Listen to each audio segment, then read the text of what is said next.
Okay, perfect.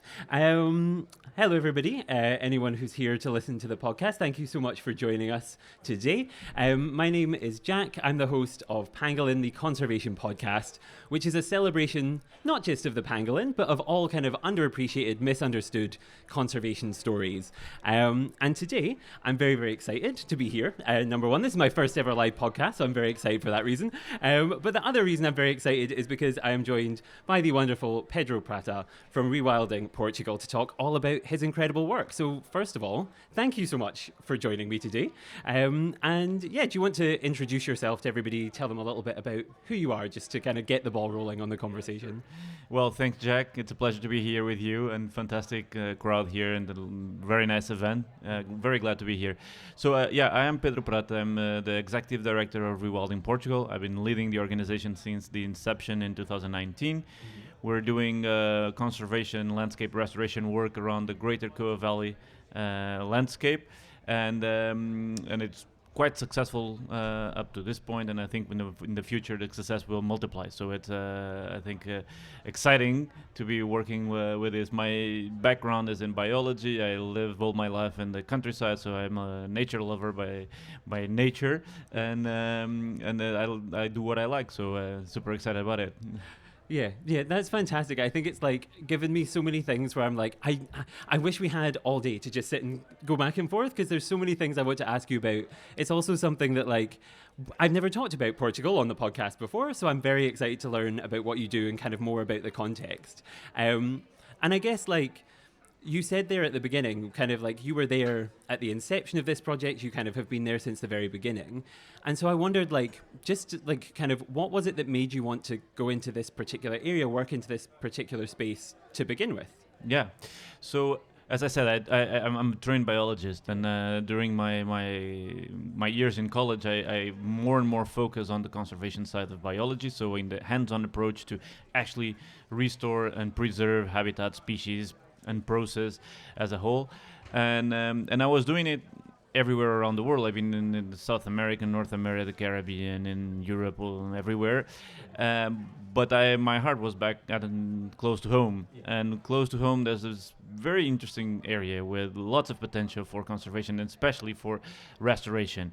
And I gradually start to come back home step by step until where there was a chance to join just a very early on initiative on rewilding of the Western Iberia, which it was a huge space that was poorly defined, and I applied for that job and I got selected, and that's where I started working for this specific project of the Western Iberia rewilding area.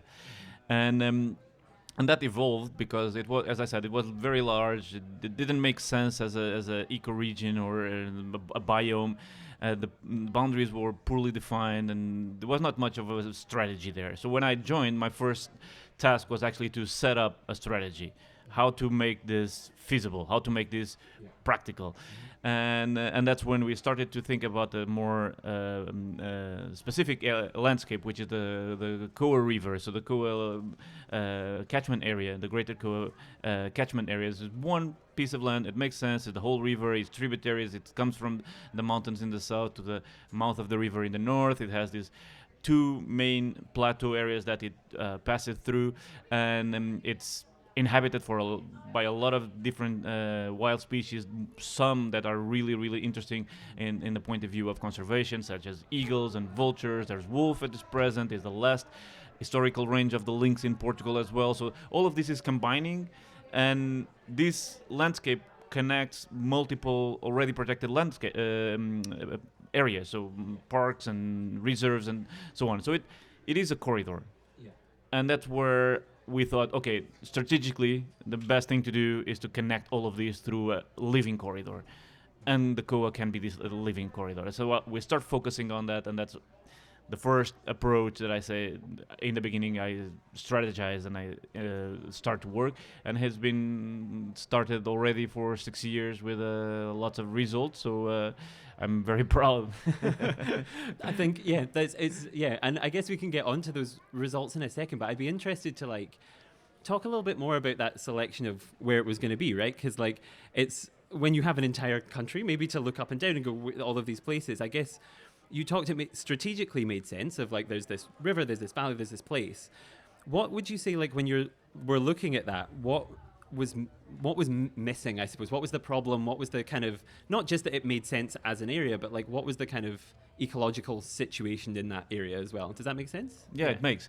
And I think I can tell you that. So no one was looking at the Côa River. Yeah. No one was looking at that area as an important ecological area landscape. There were barely any NGOs. There was no protected areas. Natura 2000 didn't really extend there. So basically, and if you talk around the country, even to our Portuguese friends, and ask where the Côa is, most couldn't locate it. So no one's really paying attention. But because no one was really paying attention, there was a situation that was evolving there. So this landscape is quite harsh in terms of soil, habitat, climate, everything is quite harsh. It's along the border with Spain, has been historically a war zone all throughout the Middle Ages between the two kingdoms. So the density of people is quite low. Plus, in these more recent decades, there was a lot of people migrating out of it. So people migrating to the cities or abroad. So there was some land abandonment, some activity abandonment, some extraction abandonment, and that led the place to be recolonized by a lot of process habitats, forests, and wildlife. They came back. So it was passively, without no one really paying attention, rewilding itself. Yeah. So looking at that situation and understanding it, how interesting it could be in the perspective of connecting these protected areas and boosting wildlife, boosting more of these species and habitats.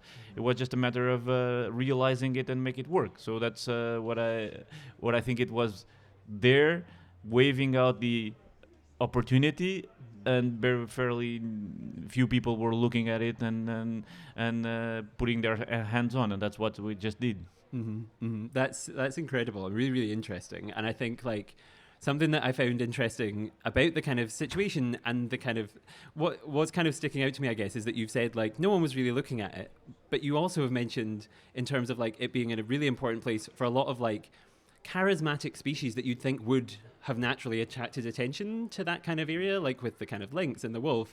And I know before this we were talking about vultures and really interesting kind of things that were there. And I wondered, could you tell us a little bit more about some of the species that are present there? What is the kind of, when you go there, what are the kind of species you're working with? What are the ones that maybe you focus on in your work just now?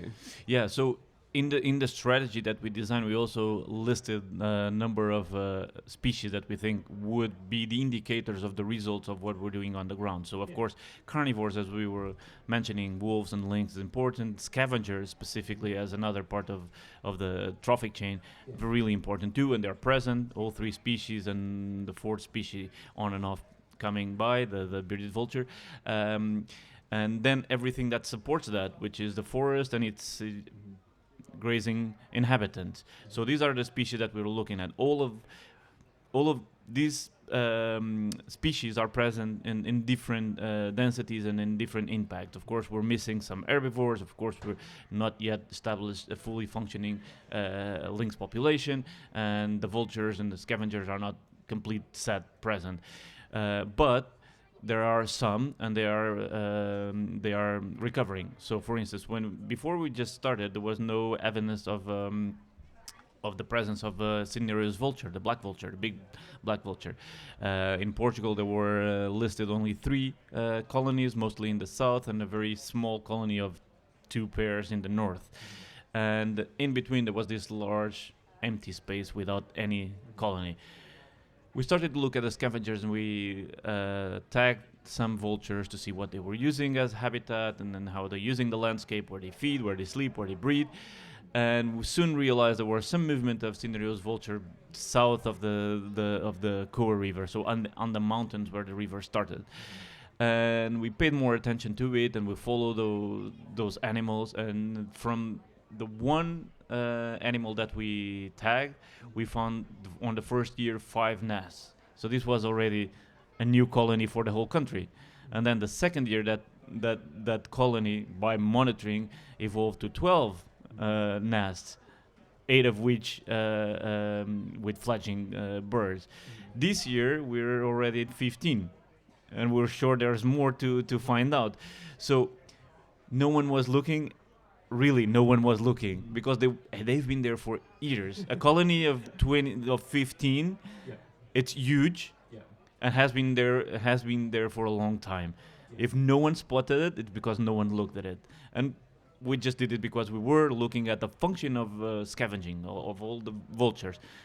Of course, this one caught our attention because we look, there's a black vulture in the Malcata Mountains very often and changed from tree to tree. What's happening there? Let's take a look. And that's how it started to discover. We just discovered 2 years ago a colony that now 15 pairs, which at the moment I think the second largest in the country. Mm-hmm. That's, I mean, incredible. I mean, this is the wrong audience, I guess, for this, because all the people here are going to be like, they are always looking at nature. They always want to be around nature. But like, it is amazing sometimes when you do discover these things that it just took somebody to look and start counting and kind of like have it's really interesting. And I think links quite nicely to the kind of social aspects, right? That we've talked about this kind of like maybe the rewilding was happening on its own. There were these processes going on. But there are still people in that landscape. There are still people there. There are still people historically have been there for a long time. Like, I wonder what the kind of social aspect of this project is as well. Because I think reading on your website, I think that's quite an important aspect of the work as well. So yeah, aside from the kind of vultures and the animal side, that's one challenge. I guess the other challenge is people and what kind of do you do in that kind of, Yeah, completely. I think the social layer is such an important layer for our work because everything that we do it in the perspective of coexistence. So wildlife, animals, and predators and scavengers and process happening has to live alongside with people that already live there. Yeah. It is an inhabited landscape. There's a few small villages and towns inside what we consider the rewilding area, but also inside the main corridor of that rewilding area where most of the rewilding action happens. Still, there is people. So, and these people have to live alongside with challenging species such as wolves, and therefore we need to find ways to coexist.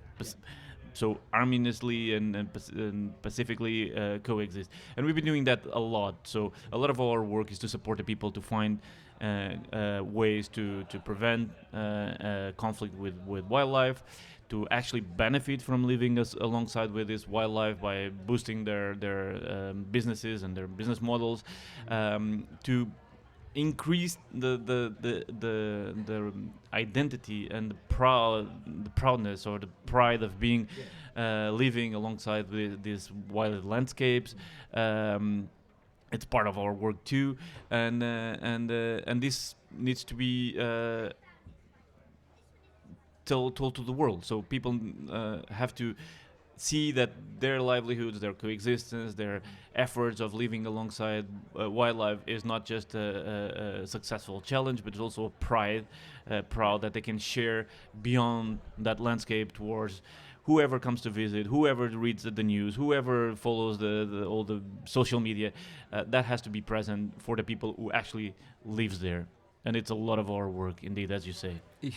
Yeah. I think that's the thing. And I think making people realize that what is around them is incredible. Is like, and I think I grew up as one of these people who was always a bit of a nerd, who loved nature and loved all of these things and loved going out into nature and seeing these things. And like, growing up, it's like convincing people to look at the worms or the birds that turn up in your garden, or if you go hiking, or if like there's all these weird, wonderful things that are kind of like. Yeah, I'm very proud, like I am from Scotland, and I'm very proud of the strange, wonderful things that we have there, and trying to show that love to other people is like, so important, and I love doing it. I think it's one of the best parts of my work, but also one of the most challenging. I wondered what kind of is there like a specific project in that kind of social realm that you're proud of, that you're kind of like, this is one that went really well, like what's... Could you tell us? Well, there's a few projects that I think work really well. I'll tell you one. I think it's been quite iconic of our work. Yeah. So a couple of years ago, we were challenged by a shoe company that actually produced their shoes in Portugal to basically shorten the circuit of supply of their material. And one of the material that they use is wool. And we were already working with a lot of shepherds that have sheep, and we were supporting them to use preventive measures such as guarding dogs and fences and changes in their way of management their sheep to avoid any damage from wolves. So they do have their sheep in wolf presence territories. They do have extra costs of having those preventive measures. And they even have an extra cost of shearing the wool, because wool nowadays is basically worthless. So you need to pay for shearing the animals, but then they don't get any profit out of the wool that they sell, because the prices are so low that doesn't pay for the job. So this company was looking for wool. We were already working with these shepherds, and when we said, well, let's close the circle, let's make it easier for these shepherds to provide the wool for this company to make the shoe.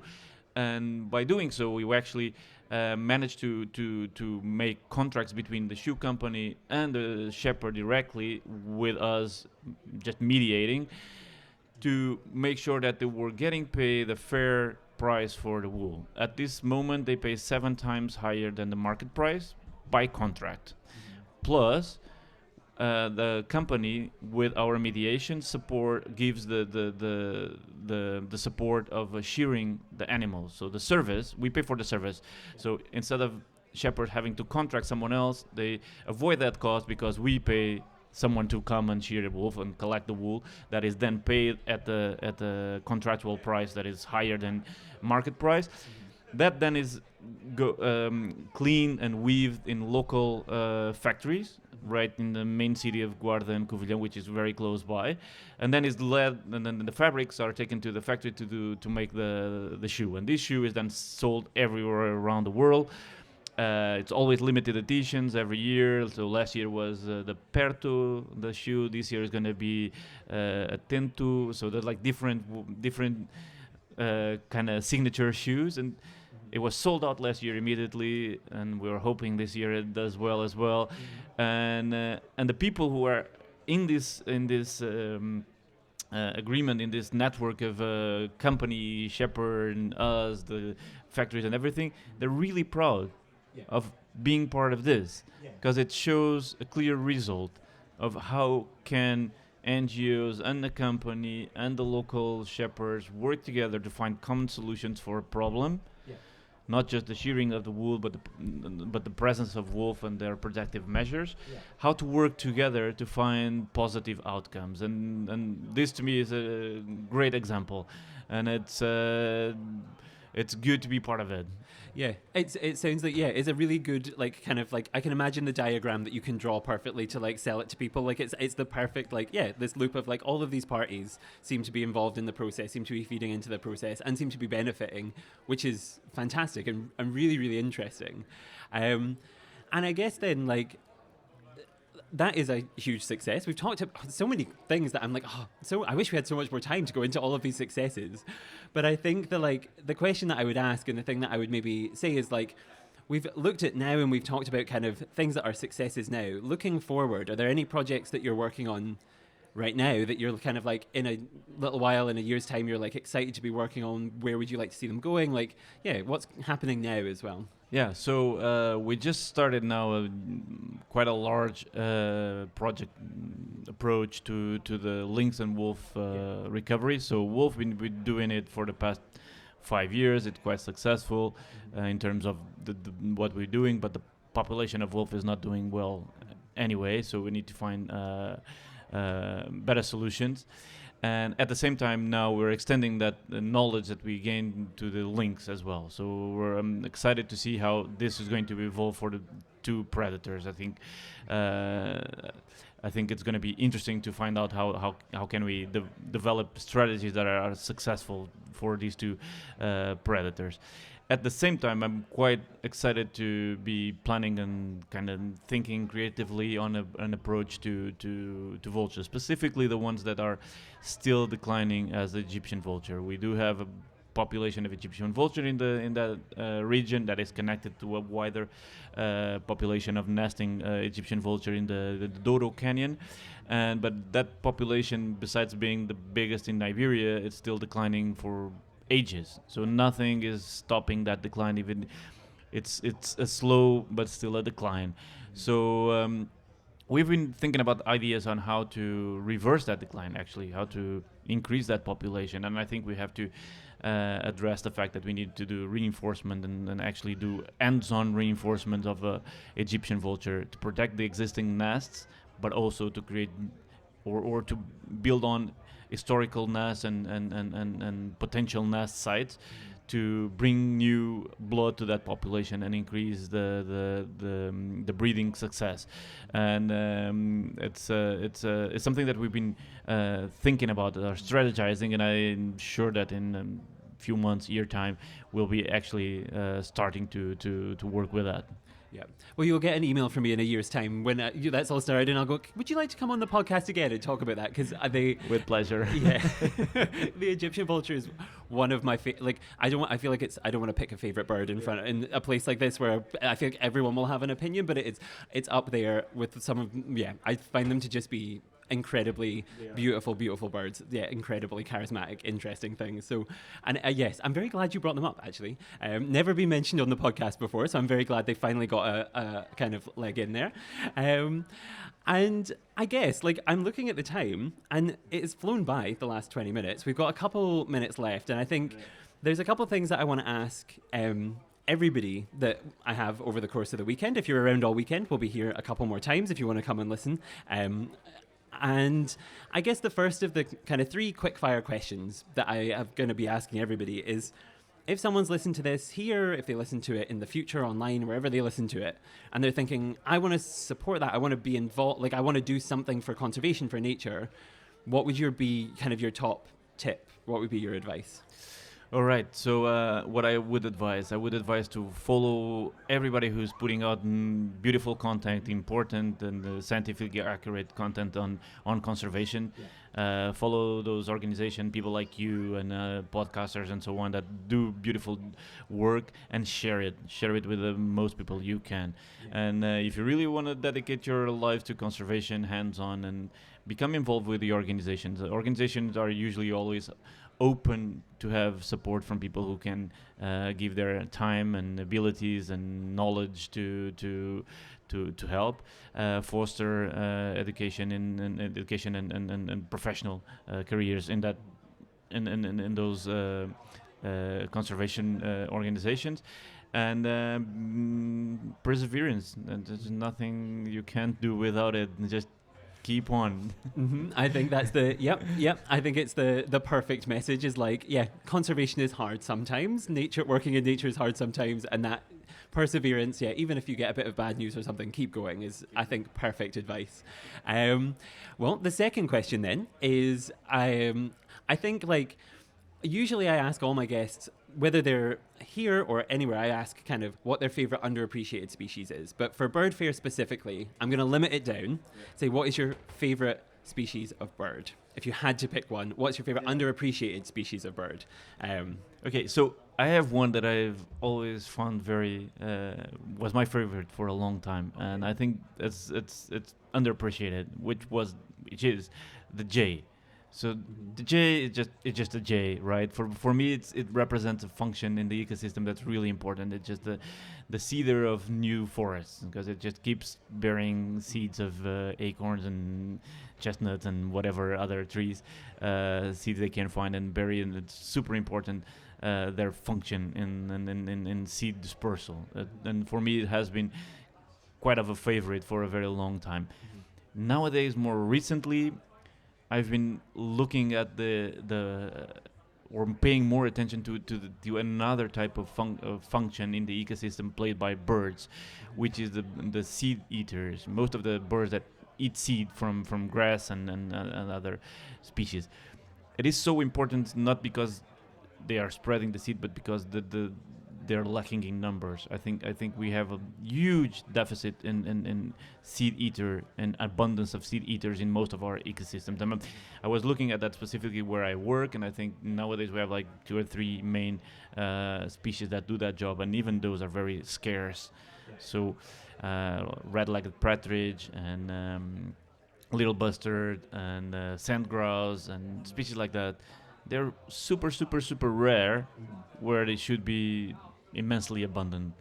and that I'm looking at those are becoming favorites and I unappreciated. I love that answer because everybody does this. Whenever I ask, I always say one, and then conservationists, people who love nature, people who are bird watchers, whoever they are, always find a way to be like, I'm going to add an asterisk where it's like, I'll give you one, but also here are 7 other things that I love. And I think that's that shows the true love that you have, because you can't just pick the one. We can't. I guess the final question is, I guess, like, we're running out of time, which is unfortunate, but you have opened the doors to probably so many things that people are going to want to learn more about. They're going to want to keep up to date with your work. Where should people go to kind of keep up to date with what you're doing and kind of, follow along with all of these amazing projects? Yeah. So as you did, first look at the website. There's plenty of information there. It's a stock of information of history of what we've been doing in the Rewilding Portugal website. And if you want to be updated every time, just follow our social media. We're present in most of the social media, so Facebook and Twitter and LinkedIn and TikTok and you name it. I think we're present in all of those, and we're always constantly feeding more information, so it's easy to follow, and I think that's the best. Perfect.